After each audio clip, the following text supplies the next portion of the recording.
Saying no sometimes is very difficult, particularly when we are saying no to opportunities.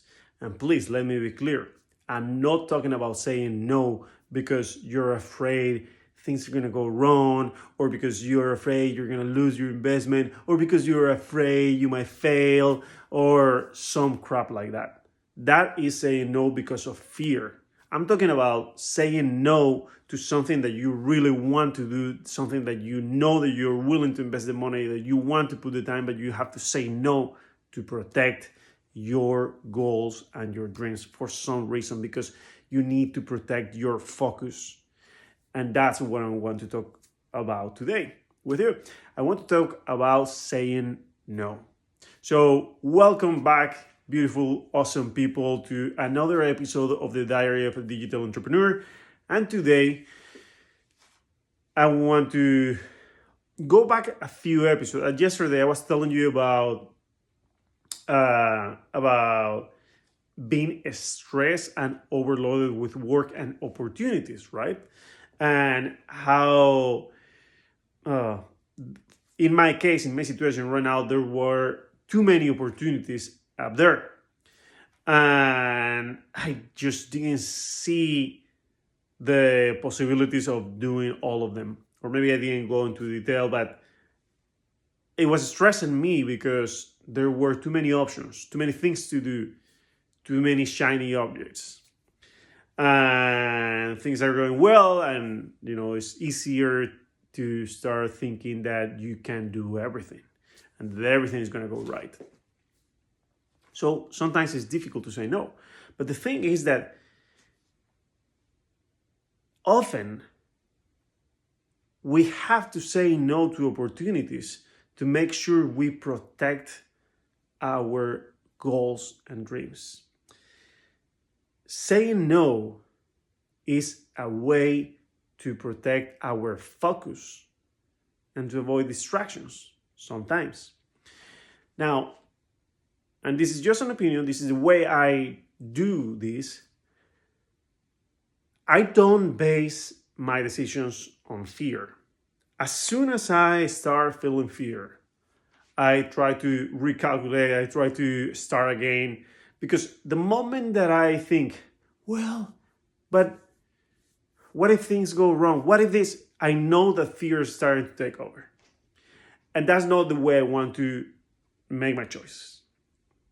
My choices are made based on opportunity, and is this something that will really help me for my goals?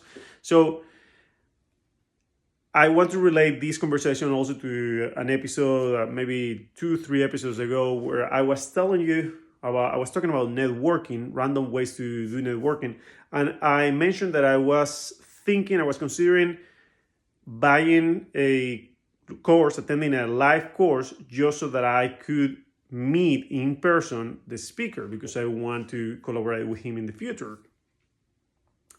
Now, the content that he was going to teach is not particularly useful for me at this moment, or probably maybe at all, because there might be a lot of content there that is very for beginners, or maybe even superficial, I don't know. And it was a short course, but I was willing to go from California to Spain, pay for the course, just to be able to start building that relationship, because I know that mid long term could be really profitable. So yesterday I had to decide if I was going or not, and I decided not to go, because even though I really want to, and I know it's a great opportunity, I also know that right now will not impact my business, because this is something that I will get to know him now. But even in the best positive outcome, there's no way I'm meeting him and I'm coming back to California with a contract or a plan to start collaborating as soon as possible. Even in the best possible outcome, it will take us maybe 6 to 12 months to actually do something together. And right now, I have bigger, more important goals for the next 6 months.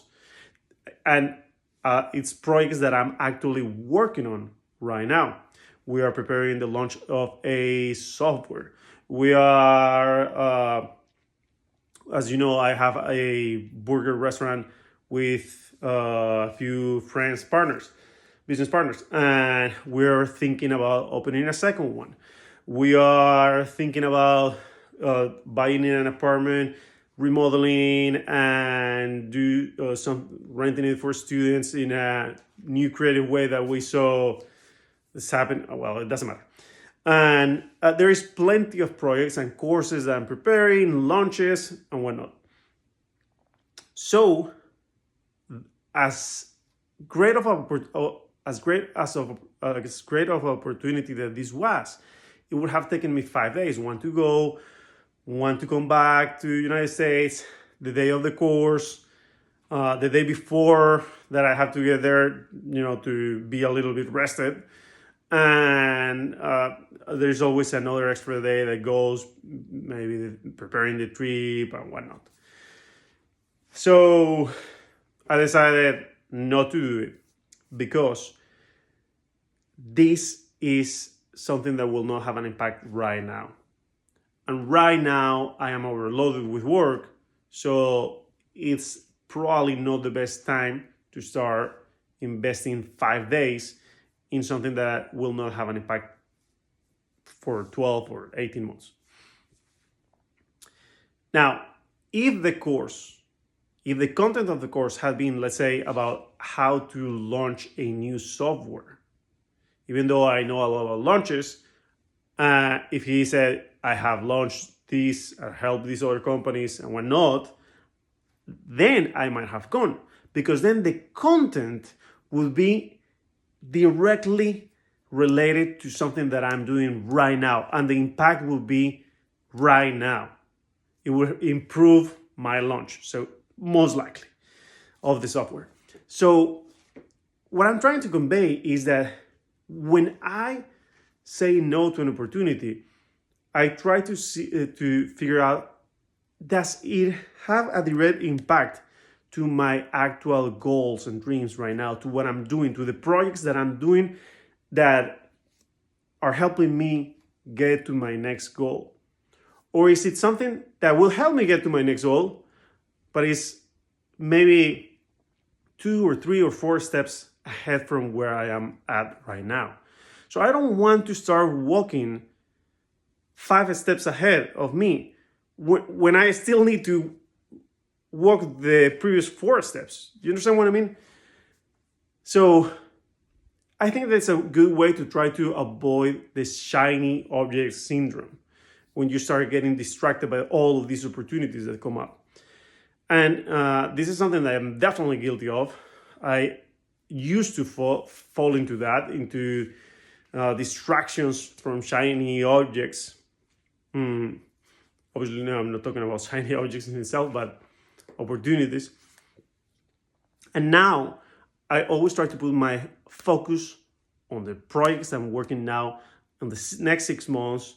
And some of those projects might be projects that are with a mid or long-term expectations. But if I'm working on them now, there's no need to bring another one if it's going to affect the outcome of the first one negatively, because I'm not going to be able to focus well. That being said, don't get this confused with fear. Don't think, oh, okay, I really, really want to launch my business. I hate my job, but I need to focus in my job so that I have a better salary, so that I can have more vacations, so that I have more peace of mind. That is crap. That is just excuses and fear. What I'm talking about is I'm already living my dream. I'm just trying to improve it so I can choose in my opportunities. If you're in a situation where you're not really happy with your life, you need to change that as soon as possible. And you cannot say, I'm going to focus on whatever makes me unhappy so that maybe later I can have more time to do what makes me happy. So do not get it confused, my friend. And with that, I'm going to say goodbye for today. Thank you for listening or watching. If you're watching this from YouTube, make sure to like, subscribe, hit that bell, leave a comment. And if you're listening to the podcast, then please leave a review and leave a comment and all those beautiful things. Thank you, and I'll see you in the next episode.